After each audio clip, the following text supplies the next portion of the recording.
udah biasa, nggak ada tulisannya.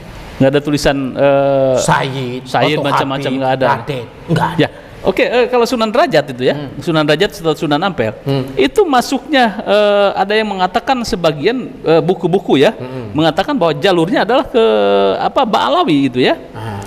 Yang sebenarnya ini menurut catatan Anda dan keluarga, ini Sunan Ampel atau Sunan Derajat itu dari mana nih asal muasalnya, klannya? Jadi begini ya, jadi Mbah Sunan Derajat itu punya anak Sidik, yaitu yang kemudian daripada terasa ya, Maulana Sidik. Maulana Sidik punya bapak nama Sunan Derajat, Sunan Derajat punya bapak namanya Sunan Ampel, Sunan Ampel namanya Ibrahim. Nah, Ibrahim kemudian menikahlah punya bapak namanya Jamaluddin Al-Akbar Al-Husaini, yang kemudian dikenal namanya Jumadil Kubro. Oh iya. Ini ada Jumadil Kubro, ini adalah menantunya Sultan Turki, Sultan Muhammad I. Oke, wah subhanallah. Namanya Fatimah. Fatimah ya? Iya, tapi nggak pernah kita ngomong kita keturunannya Sultan Turki. Enggak, kita itu. Gitu. Oh, jadi yang benar gitu dari terah ibu itu ke Kesultanan Turki. Ke Turki. Dari jalur perempuan itu sudah ada ke Turki dan juga ada ke Syekh Abdul Qadir Jailani. Oke, iya. Ini saya buka lo ya. Tapi betul. hal-hal ini bukan untuk kesombongan. Oke. Jadi seperti buku-buku ini ada beberapa perintah jangan dibaca oleh orang sembarangan. Anak saya saja nggak boleh saya membaca. Oke, iya. Kemudian dari jalur Bapak itu kemana itu? Samarkand. Ke Samarkand. Oh, ke Samarkand. Jadi tidak masuk ke Yaman ya jalurnya. Tapi kalau ada yang membuat itu ya biasa saja. Kita nggak protes.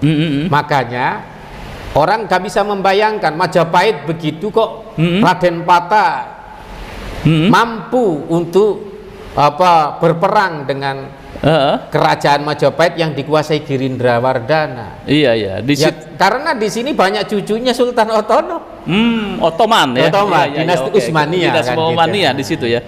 Jadi kemudian silsilah itu dari beberapa manuskrip yang ada begini ini banyak sekali buku-buku daripada keluarga Sunan Derajat yang menyatakan bahwa beliau adalah bukan dari Yaman.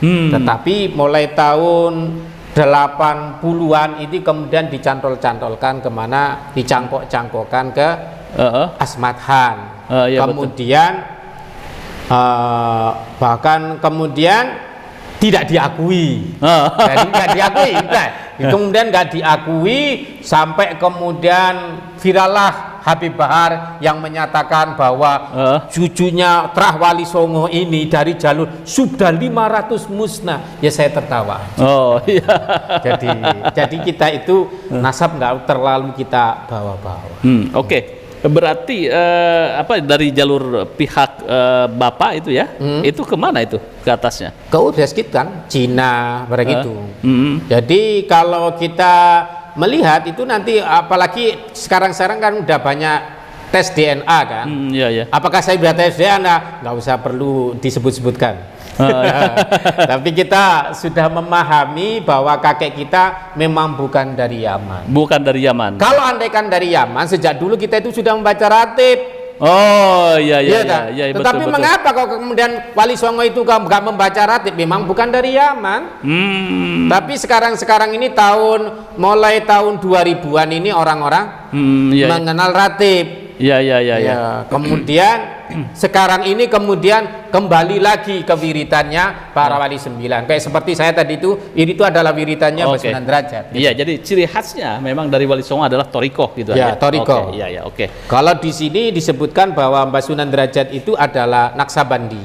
Jadi zikir khofi itu yang jadi buku-buku yang seperti ini. Nah, banyak sekali ini saya fotokopi saja supaya nanti enggak ada. Ini ada Sayyidul Ma'rifah, ada Syekh Majnun. Hati-hati kalau membaca kitab ini. Bisa ini ya. Kalau nanti nggak bisa jadi wali bener-bener bisa gila. Seakan-akan Syekh Majnun. Ente menjadi Syekh atau Majnun? Itu. Jadi Masya Allah kalau kita melihat di fenomena di Indonesia ini membangga-banggakan nasab itu tidak bisa. Iya. Oke. Coba lihat kita. Ada anaknya tukang sate aja hafal Al-Quran, bisa membaca kitab kuning. Di keluarga saya terutama dari terahnya Kiai Haji Abdul Karim, jangankan bergerak Habib Sayyid kita pakai Mas aja nggak boleh. Oh, gitu ya, ya. Mas ya. itu kan singkatan dari Maulana Sarif. Oh, Bahkan iya. Raden pun enggak. Oh, jadi Nggak disembunyikan itu aja. Enggak boleh, karena dulu Mbak Abdul Karim ketika ribut sama tidak mau menjadi mufti di Surabaya dan wilayah situ itu, kemudian Mbak Abdul Karim kan kemudian dipenjara. Oke. Di penjara, setelah di penjara itu dia menyembunyikan silsilahnya, semuanya istrinya yang merupakan cucunya Kanjeng Sepuh, keturunan daripada Mataram, Iya, itu gelar Raden dihilangkan. Menantunya semuanya keluarga Raden dihilangkan, apalagi ngaku saya. Iya. Jadi Iya. mata 4 bukan Habib, bukan Alul bukan Sayyid, bukan keturunan Rasul. Imam Syafi'i bukan, Imam Iya. Ahmad bukan, Imam Hambali bukan, Abu Hanifah. Tapi kita itu bermadhab kepada salah satu imam, apa nggak malu? Iya. Ya. Imam Al-Ghazali Iya ya. bukan Sayyid, bukan Syarif, tapi keilmuannya bisa menandingi. Betul. Menandingi. Siapa yang nggak kenal kitab Ihya Ulumuddin? Apa nggak malu? Iya. Penggagas akidah Ahlussunnah wal Jamaah, Al-Maturidi, Al-Asy'ari, bukan keturunan Rasulullah SAW. Bukan itu terkonfirmasi. Bukan. Jadi yang menjadi kan yang terkonfirmasi sebagai ahli Sayyid atau Syarif kan Syekh Abdul Qadir Al-Jailani. Iya. Itu udah masyhur ya. Udah masyhur. Jadi kita itu nggak usah menghalang-halangkan nasab. Ini menarik.